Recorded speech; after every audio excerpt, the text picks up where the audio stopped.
Howdy, welcome to Daily Miles. If you like this stuff, smash that like button down below. Definitely helps out the channel. While you're down there, you might want to hit the subscribe button for more content. Well, nothing nasty has happened yet, but when I pulled out of the rest stop this morning, the engine started to make a whining noise that I have only heard twice, and that's not a good sound. Not a good sound at all.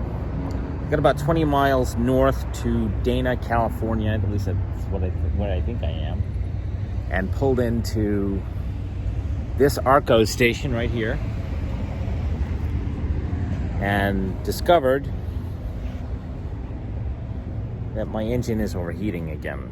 I don't know why. And I think one of the pumps is failing. It's the only thing that makes a whole lot of sense. The last time I fixed this problem, I didn't really fix it. This happened back in Ehrenberg. The engine started to overheat, and I sat with it for, basically 19 days or however long I was in Ehrenberg, and then drove out of there, and it was all fine and well and good until today. So I don't know what the dealio is with this thing. Haven't got a clue. Never did solve the problem. Never did figure out what was causing the problem. Well, I think today we're going to find out what the problem is. Because if it's a pump and it's on its last legs, or in this case its last wheel, then Mr. Miles is kind of sort of screwed. That would be bad.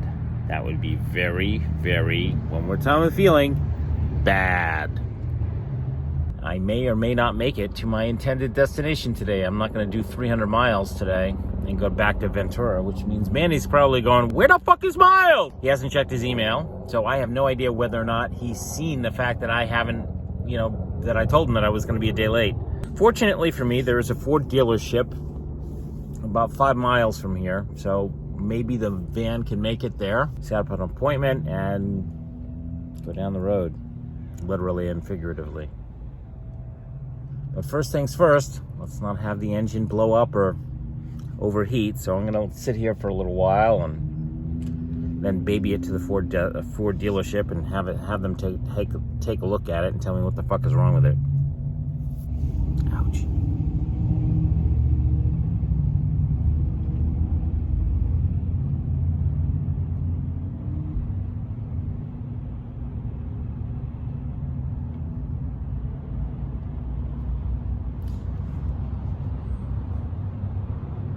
Don't need another drama. Don't need another van drama. Just don't. That last one kind of sort of made me as nervous as a long-tailed cat in a room full of rocking chairs. Every time this thing hiccups, every single time this thing hiccups, I go, what's that? Well, today we have a hiccup.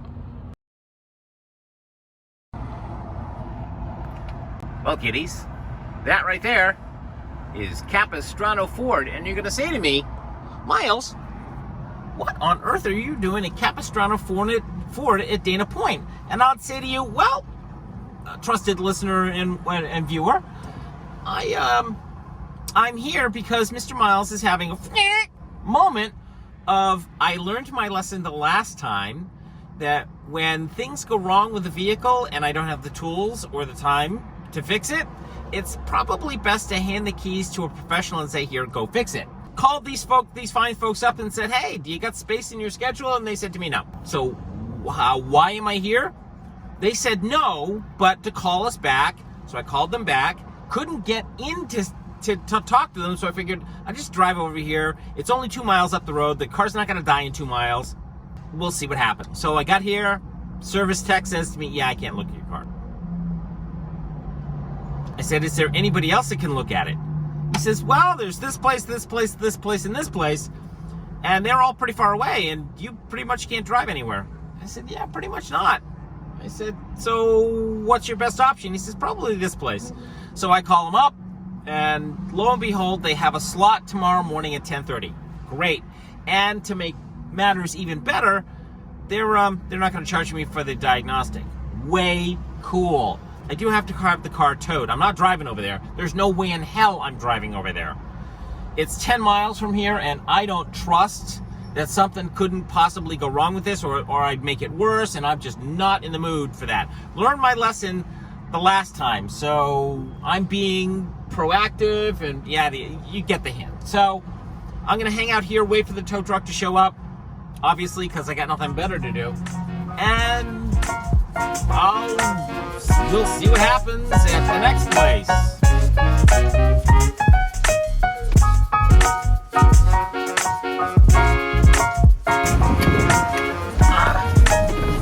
Hold it. All right. Let's go for a little ride. All right. So your name is Julio. Julio. Hi, Julio. Hello, everybody. Thanks for hooking me up, dude. Now I'm just driving, so.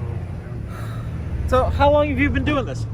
I'm going on my 3rd month. Your 3rd month. 3 months of towing. So you said to me when you were putting the car on the flatbed, you quit another job in order to do this. What was your previous job? I worked in finance. Oh my God. A desk job for 15 plus years, got tired of it. You know? You have had enough fun and excitement, as it were. Exactly. Oh my God. I've been called every name in the book, so, doing collections in finance. So Oh. it's not nice. Yeah. Oh, dude. Yeah, that shit would suck my soul dry. Basically, when somebody goes and purchases a used car, then we make the phone calls. You gotta pay your bill or get repoed. That's what we did. Ah. Yeah. Ouch. Yeah. So, a lot of people don't like being told that they owe a bill. You know what I mean? They don't like that. I hear that. I don't like it. I don't think anybody does. I don't. And I've been in the collection business for a long time, so I don't like when somebody calls me to tell me I owe money. That's an awkward conversation. Yes. Hi, sir, you owe us money. What? That you shouldn't be calling them until they're like 45 days late. Legally, supposedly, right? No. There's nothing...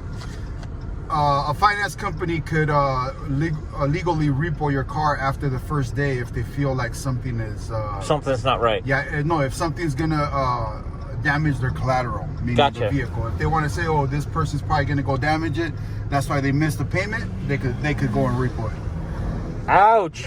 So I would imagine you've put yourself in some rather interesting situations, sir. Conversations, yes, because you can't do anything at a house. Obviously, you call over the phone. But yeah, people are not nice over the phone. Oh, Julio, dude, you have my deepest and heartfelt sympathies. That shit would, like I said, suck my soul dry. Yeah.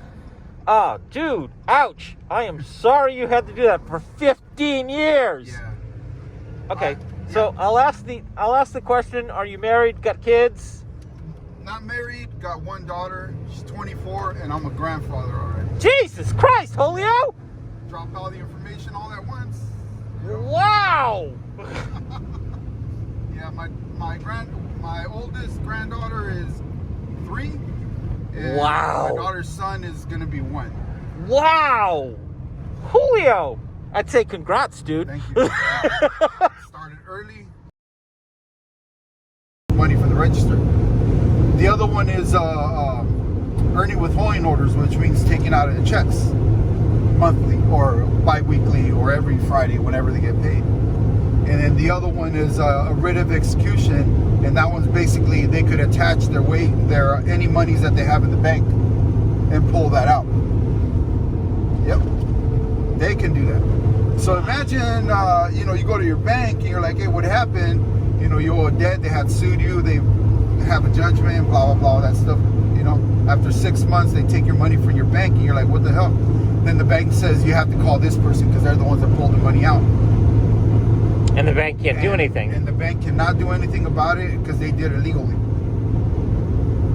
Yep. And that's what I used to do at the law firm. Wow. Yeah. So you've done repo, you've done, legal action basically against a consumer that owed debt. Good Lord. Yeah. Well, that's one way to put food on the table, Julio. Yeah, well, I mean, the food on the table and a lot of bad words in your brain. Because people are not nice when you do that to them. Well, obviously, yeah, they get a little stressed. It's an obvious thing because you could imagine they're already stressed because they owe debt. They're already stressed because they got sued. They received the documents in the mail. Then they just don't want to appear in court. And the one thing they don't understand that they're doing to themselves is that when they don't appear in court, whoever the debtor is, they just won the case against you, and then all the legal ramifications from that come after. Meaning, TO taps, they put a sheriff at your business, earning withholding order, which they take it from your checks, or a writ of execution where they can attach your bank account and take all the money out of your account. Jesus Christ. And people don't understand that. You know? And it's just something that's done legally, and there's nothing that a consumer can do about it. You know? Wow. Because you would have to prove that they took your money illegally. But if you owe the debt and the company did it legally to take what you owe to them, then how are you really going to fight that? You can't. It's going to be an impossible thing to do. Ouch. Yeah. Let's change the subject a little bit there, Julio. I almost forgot. Today's video is sponsored by Falcon Internet. Falcon Internet has been my host for the better portion of 10 years. They host my databases, my websites, and my boxes for crypto mining. Ding! Way cool. If you need an application built, you need an application hosted, you need a website built and hosted, you need a database built and hosted, then Mark at Falcon Internet is your host. Go look him up and he will hook you up. Link down below in the description. And now, back to today's video. Because they're going to be like, who's this tow truck driver? Shouldn't this tow truck driver be in another law firm? No. Okay. No. I make more money right now. Okay. Really? Yeah. Well, I used to get paid a lot of money at the law firm, but I was making more money than the manager. So after 5 years, what do you think happened? I can't imagine. They cut you loose. So they cut me loose, exactly. Not because I wasn't doing a good job, not because I was collecting a lot, but because they were paying me too much. Because you were costing them way more money than paying some kid coming out of high school $10 an hour to do what I was doing for $28 an hour. There you go. So, yeah. Ouch. I paid the price for being good, being a good worker. Not saying don't work hard for what you're earning, but make sure you're ready for that day that comes when they call you in the office, because that's exactly what's going to happen. Ouch. Yeah. And it happened to me. I'm sorry about that, Julio. That sucks, baby. It's life, though. You know, it's life. You progress with time. You know. So, and as for me, you know, I'm like wine. You're the like older the better. The older the better. Whoa, Julio, Wine. dude, don't leave a brother hanging. Whoa, I like it. In Spanish, it sounds better, actually. Let's say it in Spanish. In Spanish, it says, "Yo soy como el vino, entre más viejo, más fino." Sí. But the way you say it in English, when you say it that way, it doesn't sound like it can rhyme. Like no, but it does. It says, "I'm just like wine. The older I get, the more fine." The fine I get, yeah. Know, so, yeah. But it doesn't sound as good. It doesn't sound good, but still, in Spanish, it's got a ring to it. In Spanish, it does. For those that understand Spanish out there, you say that to your girlfriend, woo! She will love you for days. Oh, yeah. Good Lord. All right, so here's changing the subject. Let's see. What do you want to go at? All right. So, why choose a tow truck gig? Well, my girlfriend knows a guy that works at this business, and basically asked him if they were hiring. And I'll say, yeah, I'll try it. I've never driven a tow truck before, but I've driven U-Haul trucks, like when you move and stuff. But other than that, I've never driven a tow truck before. So I'm like, why not give it a try? And sure enough, I came, applied. It took them a week, to get me through the approval from the insurance. Once I got the approval, it only took me 2 days of training, and they threw me on the truck to go tow cars by myself. And I've been doing it since then. Do you like it? Yes. I actually like it better than the office because I get to jump off the truck. I get to get off the truck. I get to breathe cold air or clean air. I don't get to sit behind an office hearing somebody calling me names all day for calling them regarding their debts. True that. I'm mobile. Most of the time is driving, which the driving could be taxiing because the traffic. But it's a good job, very, very good job. And it obviously pays enough that it pays good. It pays enough to pay the rent. Yes, to get back on my feet. Yes, 11 hours a day, 12 hours. Not the 12 hours don't come too usual, but you know, they do come. It's long. Yeah. It's long days, basically. Long days. Yeah. You know, but I don't get tired. I'm too much of a, how do you say? What do you say that? Workaholic. Too active to get tired. Yeah. I don't know when it's gonna stop, but eventually it stop at one point. Well, let's hope that it doesn't stop. Right? Okay, that's bad, Julio. Right.